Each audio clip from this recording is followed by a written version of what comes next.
എല്ലാവർക്കും നമസ്കാരം. നമുക്ക് ഏറ്റവും പരിചിതമായ ആയുർവേദ ഔഷധപ്പൊടികളിൽ ഒന്നാണ് രാസ്നാദി ചൂർണം. കുളി കഴിഞ്ഞാൽ നെറുകയിൽ ഈ പൊടി തിരുമുന്ന ശീലം തലമുറകളായി നമ്മൾ പിന്തുടരുന്നു. ഈ ഔഷധം പ്രധാനമായും തലയിലെ നീർക്കെട്ട് ഒഴിവാക്കാനും തലവേദന തുടങ്ങിയ പ്രശ്നങ്ങളിൽ നിന്ന് സംരക്ഷണം നൽകാനുമാണ് നമ്മൾ ഉപയോഗിക്കുന്നത്. ആയുർവേദ പ്രകാരം കഫത്തെയും വാതത്തെയും ഒരുപോലെ ശമിപ്പിക്കാൻ രാസ്നാദി ചൂർണത്തിന് കഴിവുണ്ട്.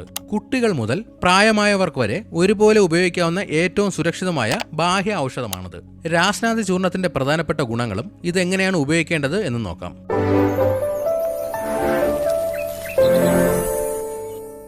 കുളി കഴിഞ്ഞുടൻ തന്നെ നെറുകയിൽ രാസ്നാദി ചൂർണം തിരുമുന്നതിലൂടെ ജലാംശം വലിച്ചെടുക്കുകയും നീർവീഴ്ച ഒഴിവാക്കുകയും ചെയ്യുന്നു. നീർക്കെട്ട് മൂലമുണ്ടാകുന്ന തലവേദന, മൈഗ്രെയിൻ തുടങ്ങിയ പ്രശ്നങ്ങൾക്ക് രാസ്നാദി ചൂർണം ലേപനമായി ഇടുന്നത് വലിയ ആശ്വാസം നൽകും. ഇത് തലയോട്ടിയിലെ രക്തയോട്ടം സുഗമമാക്കുകയും നാഡികളെ ശാന്തമാക്കുകയും ചെയ്യുന്നു.